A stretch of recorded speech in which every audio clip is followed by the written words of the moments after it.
साना साना हाथ जोड़ी, एक यात्रा की कहानी। लेखिका मधु काकड़िया। लेखिका मधु काकड़िया सिक्किम की राजधानी गंगटोक में और गंगटोक का अद्भुत सौंदर्य। लेखिका मधु काकड़िया सिक्किम की राजधानी गंगटोक पहुंचती है और रात में जब सितारों से बनी कोई झालर की तरह का जगमगाता गंगटोक देखा तो वह बहुत हैरान रह गई। उन्हें ऐसा लगा जैसे आसमान उल्टा हो गया हो और सारे तारे नीचे आकर चमक रहे हो। रात में रोशनी से चमकता हुआ यह शहर बहुत सुंदर लग रहा था। लेखिका कहती है कि यह शहर मेहनती लोगों का था और इसकी हर चीज सुंदर थी, चाहे वह सुबह हो, शाम हो या रात।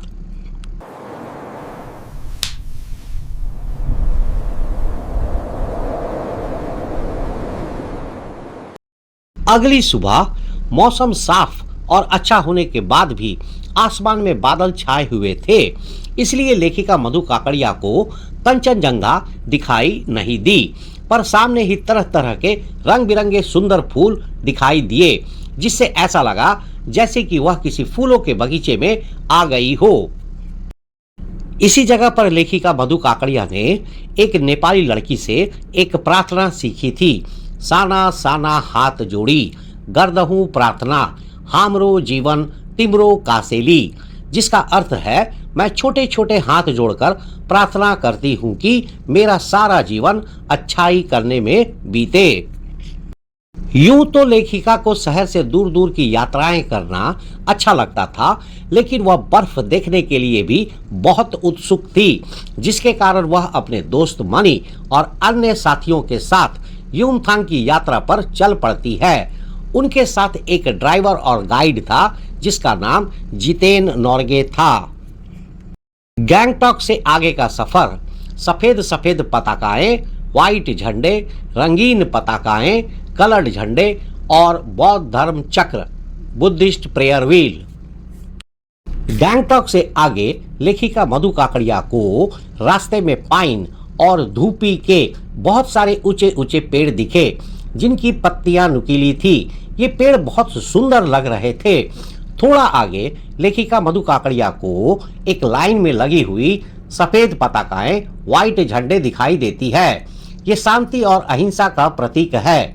जब किसी बुद्धिस्ट की मृत्यु होती है तो उसकी आत्मा की शांति के लिए शहर से दूर किसी अच्छी जगह पर 108 सफेद पताकाएं लगाई जाती है। ये पताकाएं अपने आप ही धीरे धीरे खराब होकर खत्म हो जाती है, इन्हें कोई उतारता नहीं है। और रंगीन कलर्ड पताकाएं तब लगाई जाती है जब कोई नया काम शुरू करना हो। रास्ते में उन्होंने बौद्ध धर्म चक्र, बुद्धिस्ट प्रेयर व्हील देखा। लोगों का मानना है कि इसे घुमाने से सारे पाप धुल जाते हैं। यह सब सुनते समझते हुए लेखिका की नजर गाड़ी में लगी दलाई लामा की एक तस्वीर पर टिकी हुई थी। उन्होंने वैसी ही तस्वीर कई दुकानों पर भी देखी थी। कवि लॉन्ग स्टॉक और तीस्ता नदी। युमथांग की तरफ रास्ते में लेखिका कवि लॉन्ग स्टॉक नामक जगह पर पहुंचती है, जहां गाइड फिल्म की शूटिंग हुई थी। सिक्किम में रहने वाली दो जातियां लेप्चा और भूटिया, जो आपस में बहुत सालों तक लड़ती रही थी, और इसी जगह पर उनकी लड़ाई को खत्म करने के लिए बातचीत शुरू हुई थी। आज भी उस जगह पर एक बड़ा पत्थर रखा है जो यह याद दिलाता है कि यह जगह बहुत खास है। रास्ते में तीस्ता नदी नीचे चिकने और गुलाबी पत्थरों के बीच से धीरे धीरे बह रही थी। यह नदी चांदी की तरह चमक रही थी और बहुत सुंदर लग रही थी। यह नदी सिलीगुड़ी से ही लेखिका के साथ चल रही थी, लेकिन यहाँ पर वह सबसे ज्यादा खूबसूरत लग रही थी। रास्ते की बहुत सारी सुंदरता देखकर साथ के बाकी सभी यात्री बहुत खुश हो गए।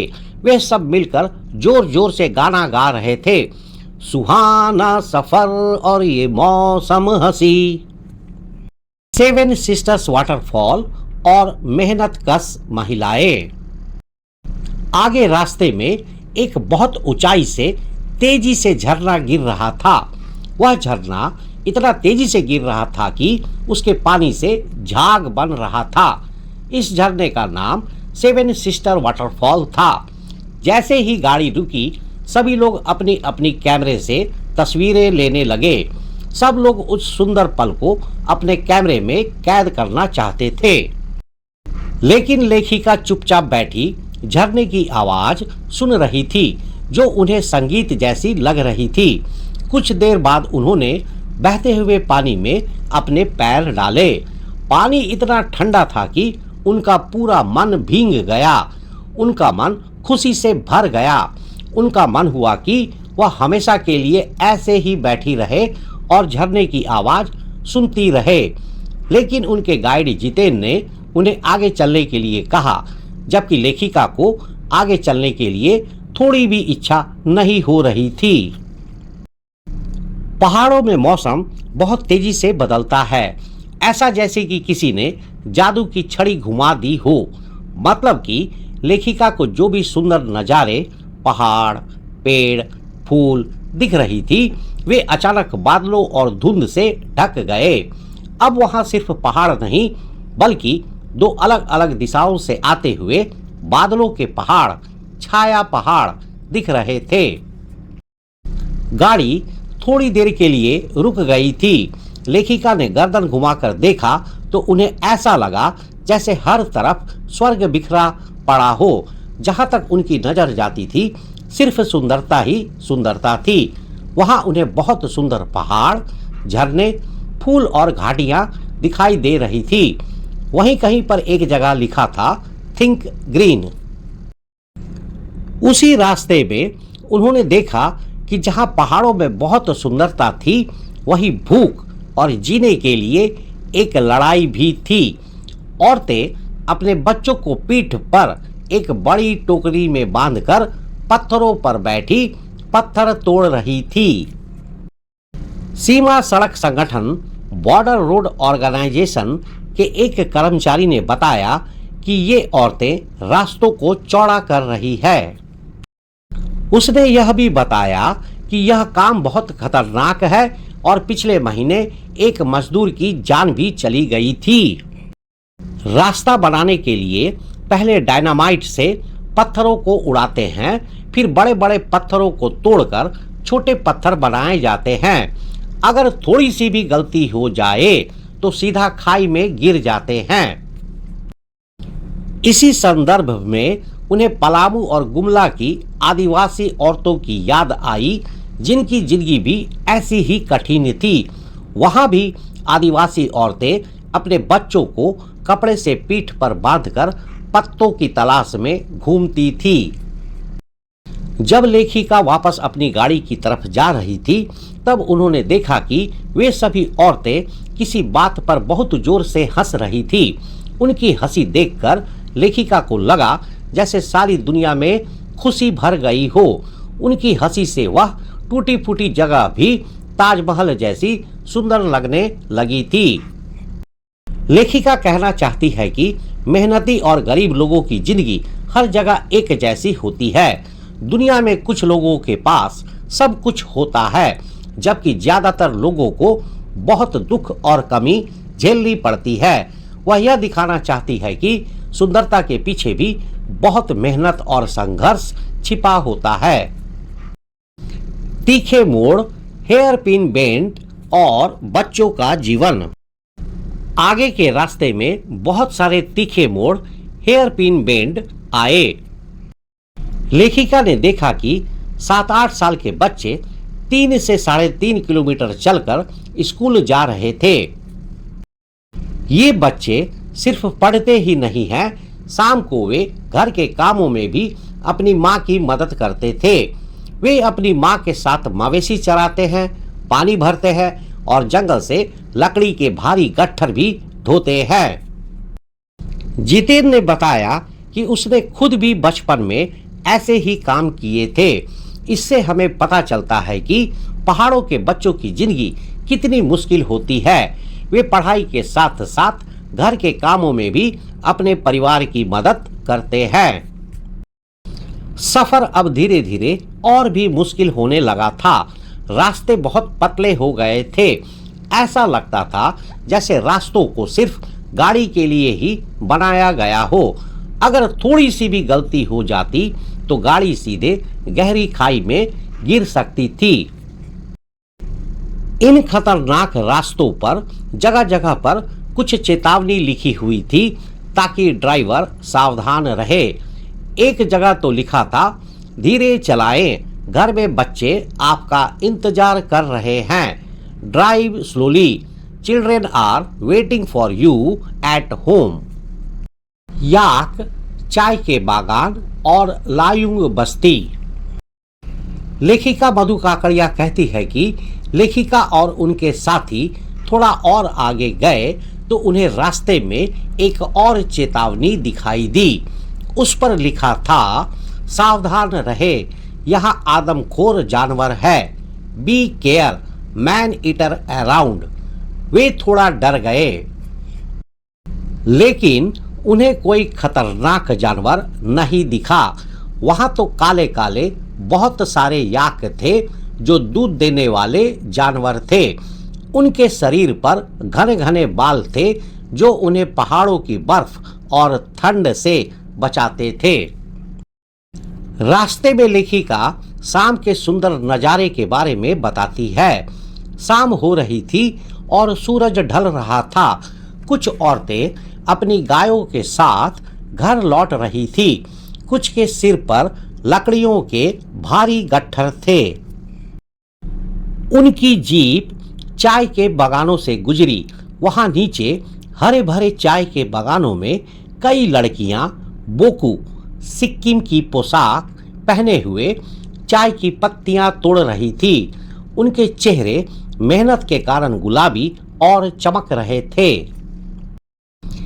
एक लड़की ने लाल रंग का बोकू, सिक्किम की पोशाक पहना हुआ था। जब सूरज की सुनहरी रोशनी उन लाल कपड़ों पर पड़ी तो वह दृश्य इतना सुंदर लग रहा था कि लेखिका को लगा कि यह सुंदरता इतनी ज्यादा है कि इसे देखना मुश्किल है। इससे हमें पता चलता है कि पहाड़ों की प्राकृतिक सुंदरता और वहां के लोगों की मेहनत दोनों मिलकर एक बहुत ही प्यारा और अद्भुत नजारा बनाती है।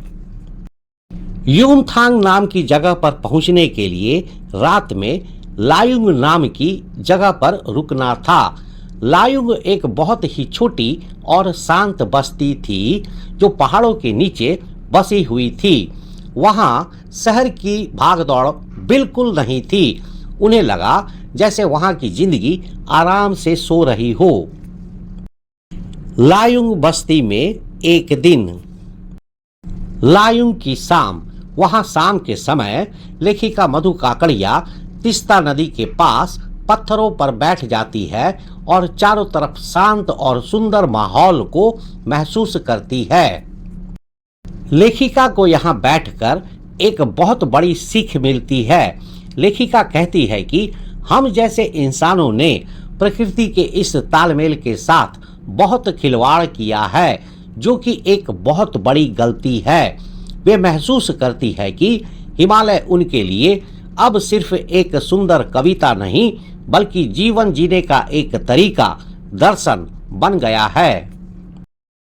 लेखिका मधु काकड़िया तीस्ता नदी के पानी तक पहुंचती है। वे अपनी हाथ में तीस्ता नदी के पानी को अंजुली में भरती है और हाथ में पानी लेकर संकल्प, प्रॉमिस करती है, प्रार्थना करती है कि नदी के इस बहते पानी में उनके अंदर की सारी बुराइयां और अहंकार बह जाए। वे चाहती है कि उनका मन साफ हो जाए। लायुंग की रात। धीरे धीरे रात हो जाती है तो पूरे पहाड़ पर अंधेरा छा गया और ऐसा लगा कि हिमालय ने एक काला कंबल ओढ़ लिया हो। तभी उनके गाइड जितेन ने लकड़ी के उस छोटे से गेस्ट हाउस में गाने की तेज धुन पर अपने दोस्तों के साथ नाचना शुरू किया। यह देखकर सभी यात्री भी अपने आप को रोक नहीं सके और गोल गोल घेरा बनाकर नाचने लगते हैं। लेखिका की 50 साल की सहेली मनी ने भी ऐसा शानदार डांस किया कि सब लोग हैरान रह गए। लेखिका यह देखकर सोचती है कि मनी के अंदर इतनी खुशी और आनंद कहां से आता है। यह सवाल उनके मन में रह जाता है। यह देखकर लेखिका को समझ आया कि कैसे पहाड़ों में लोग मुश्किलों के बावजूद भी खुश रहना जानते हैं।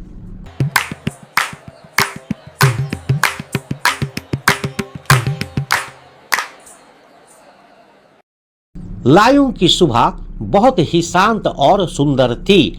लायुंग के ज्यादातर लोग पहाड़ी आलू, धान की खेती और दारू शराब का व्यापार करके अपना जीवन बिताते हैं। लेखिका सुबह अकेले टहलने निकल जाती है।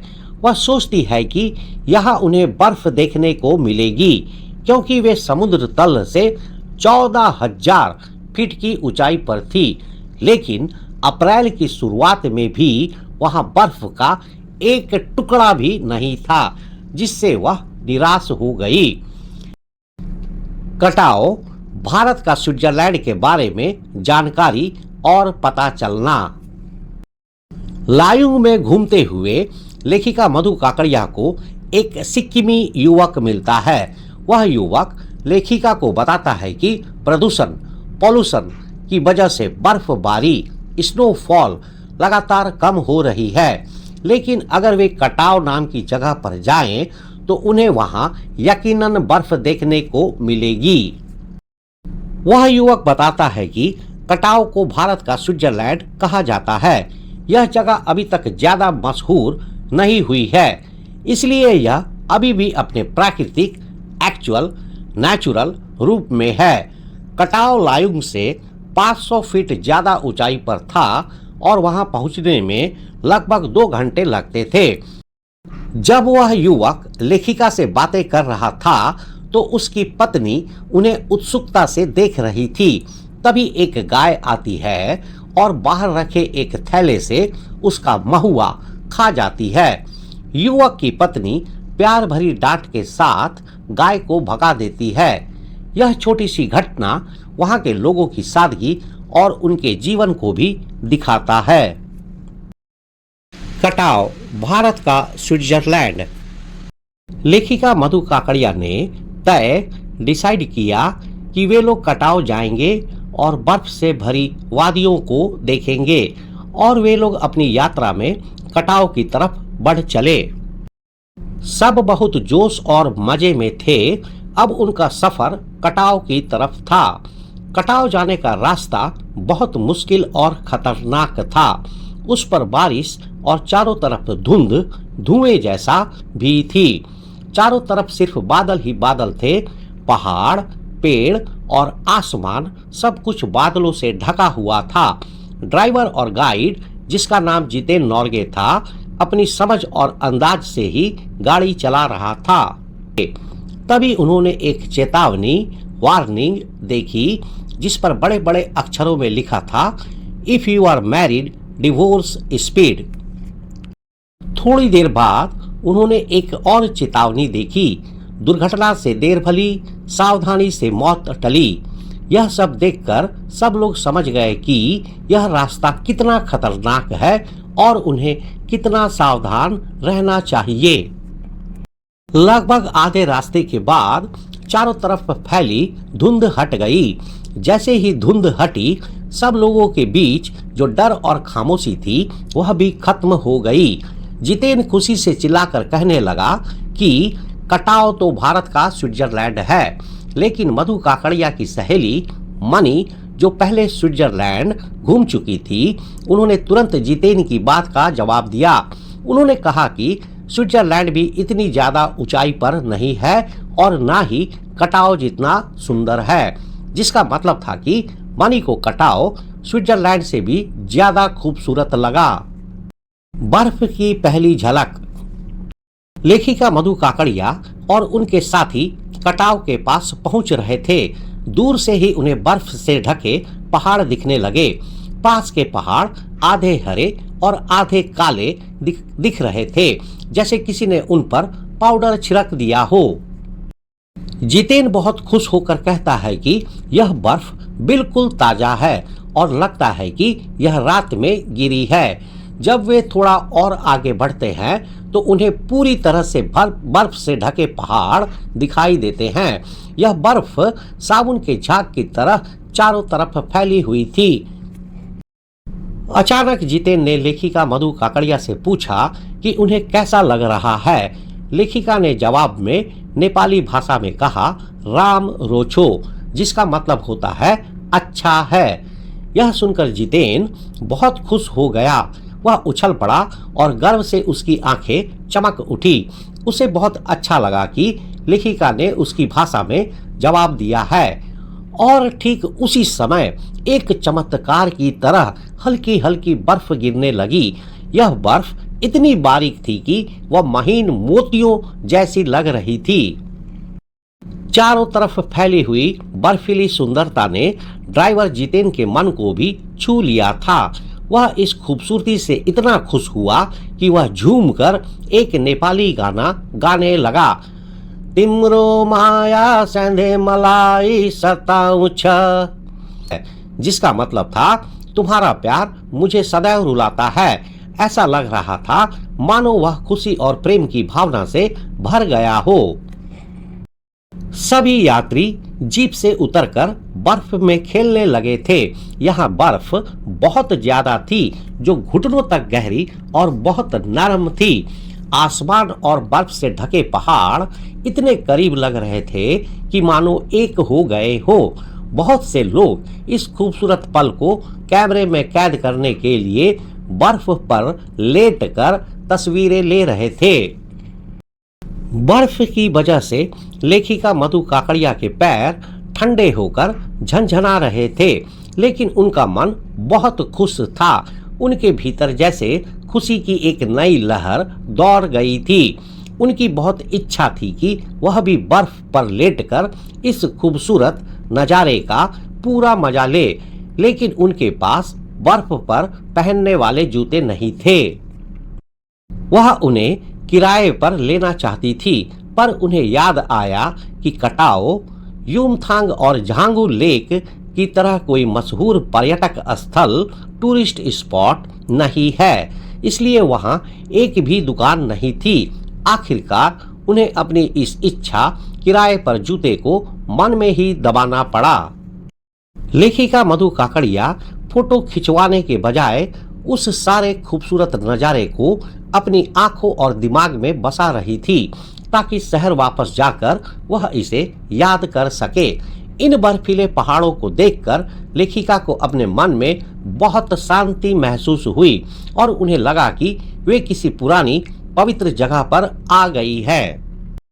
लेखिका को लगा कि शायद ऐसी ही शांति और सुंदरता के बीच हमारे ऋषि मुनियों ने वेदों की रचना की होगी, जीवन के सच को खोजा होगा और सर्वे भवन्तु सुखिना, सभी सुखी हो, जैसा महामंत्र पाया होगा। वह सोचती है कि यह सुंदरता इतनी शक्तिशाली है कि अगर कोई बहुत बड़ा अपराधी भी इसे देख ले तो कुछ पलों के लिए ही सही वह दया और करुणा से भरे महात्मा बुद्ध जैसा बन जाएगा। प्रकृति का सौंदर्य और मिल्टन की कविता। बर्फीले पहाड़ों की सुंदरता देखकर लेखिका को अचानक याद आया कि मशहूर कवि मिल्टन ने ईव की खूबसूरती के बारे में लिखा था कि उसे देखकर शैतान भी हैरान रह जाता था और दूसरों का बुरा करने का इरादा भूल जाता था।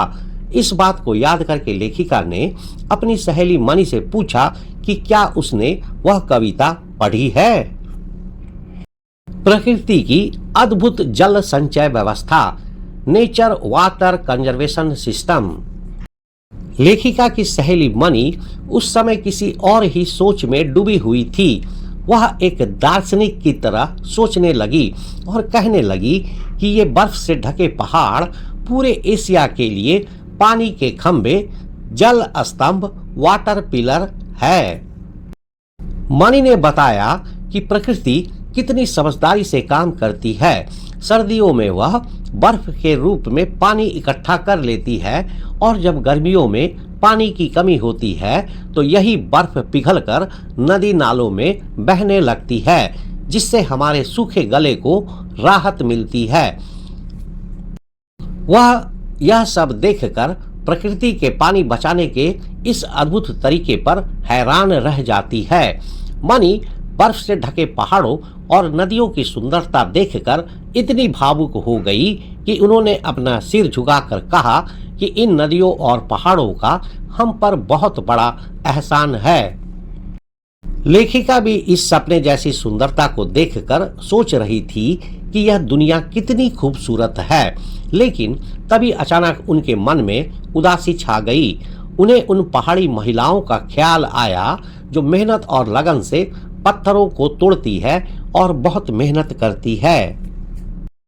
सरहद पर तैनात फौजी। लेखिका का सफर जैसे जैसे आगे बढ़ता है उन्हें रास्ते में कुछ फौजी छावनियां दिखती है। उन्हें याद आता है कि यह सीमावर्ती इलाका बॉर्डर एरिया है और चीन की सीमा बहुत पास है। लेखिका एक फौजी से पूछती है कि इतनी कड़कड़ाती ठंड में जो -15 डिग्री थी उन्हें कितनी तकलीफ होती होगी। इस पर वह फौजी एक उदास हंसी के साथ जवाब देता है कि वे यहाँ पहरा इसलिए देते हैं ताकि देश के लोग चैन की नींद सो सकें। इसके बाद जितेन जीप चालू कर देता है और वे आगे बढ़ जाते हैं। थोड़ी दूर जाने पर उन्हें एक और फौजी छावनी दिखती है जिस पर एक बहुत ही प्रेरणादायक संदेश लिखा था। हम आपके कल के लिए अपना आज देते हैं। We give our today for your tomorrow. Yumthang. Yumthang का अर्थ होता है घाटियां। लेखिका मधु काकड़िया वापस लायुंग होते हुए युमथांग की ओर बढ़ने लगती है क्योंकि कटाव से युमथांग के लिए कोई सीधा रास्ता, डायरेक्ट रास्ता नहीं था। लेखिका युमथांग की घाटियों में पहुंचती है और देखती है कि वहां एक नया आकर्षण जुड़ गया है, ढेरों सुंदर सुंदर फूल। उनके ड्राइवर और गाइड जितेन नॉर्गे बताते हैं कि सिर्फ 15 दिनों में ही पूरी घाटी फूलों से इस तरह भर जाएगी कि ऐसा लगेगा जैसे फूलों का बिस्तर बिछा हो। वहां के रास्ते थोड़े चौड़े थे, इसलिए खतरे का एहसास कम हो रहा था। चौड़े रास्ते इस बात का संकेत देते हैं कि वहां सरकार, प्रशासन और स्थानीय मजदूरों ने मिलकर सड़कें बनाई थी ताकि गाड़ियां और लोग आसानी से आ जा सके। इन घाटियों में लेखिका को कई बंदर भी दिखे, कुछ अकेले तो कुछ अपने बच्चों के साथ।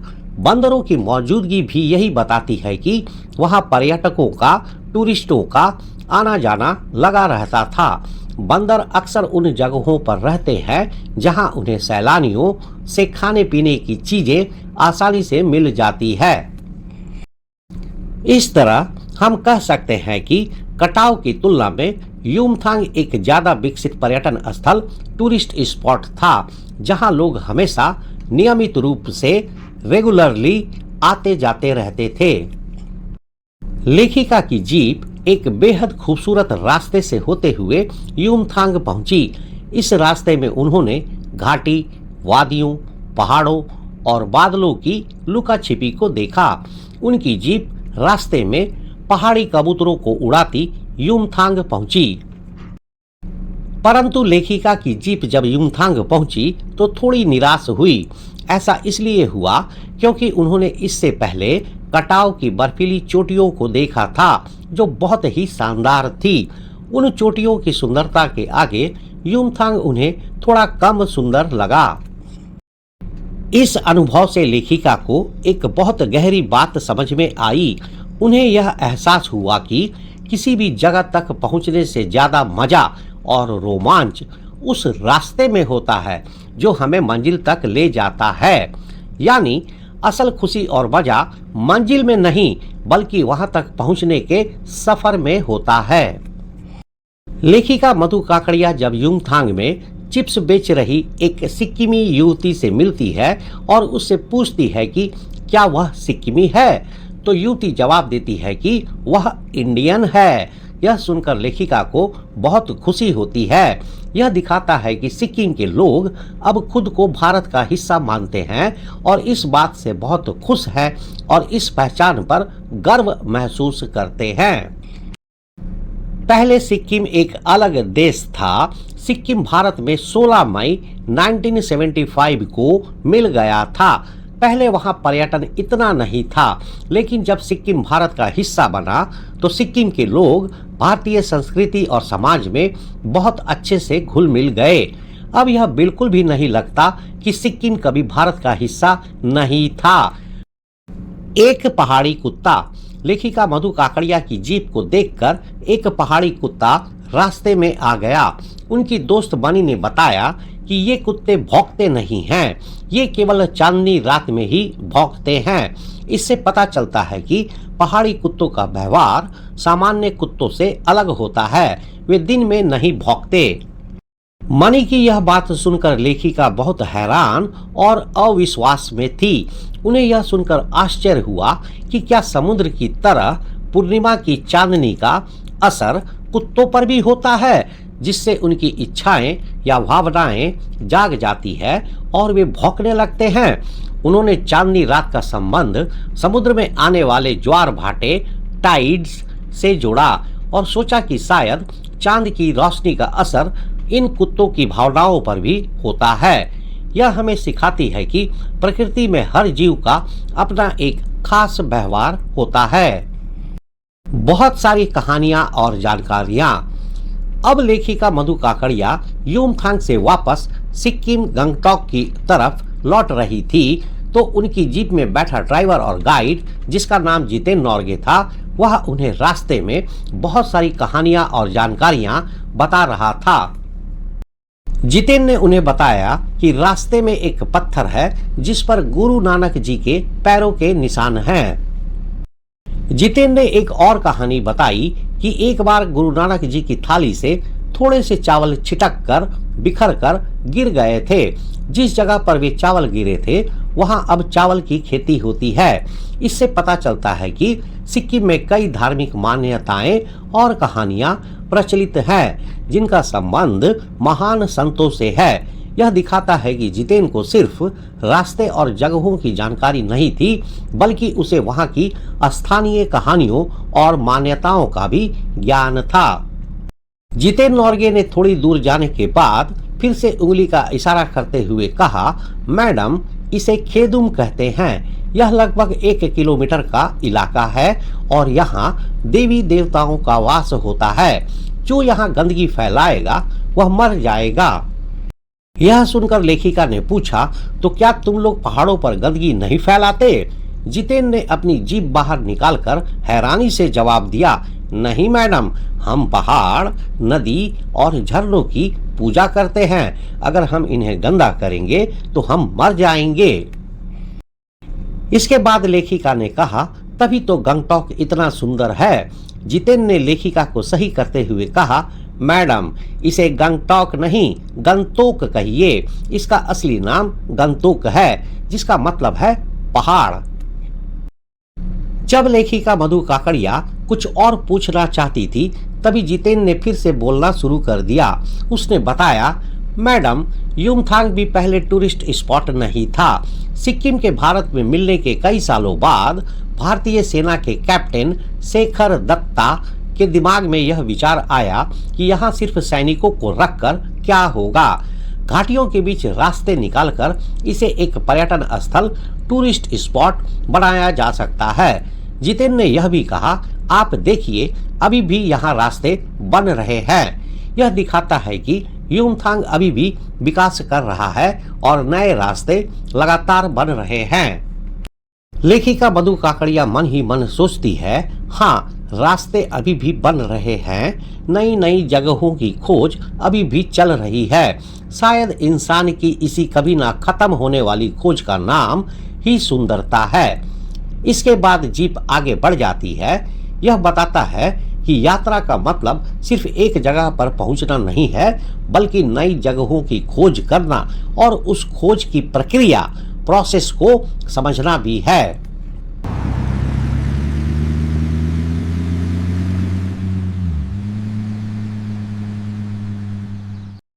तो यहाँ पर हमारी यह वीडियो समाप्त होती है। इस वीडियो में बताए गए सभी मुख्य पॉइंट्स आपकी परीक्षा के लिए बहुत इम्पोर्टेंट है। अगर आप इन्हें याद रखेंगे तो आप आसानी से अच्छे मार्क्स ला सकते हैं।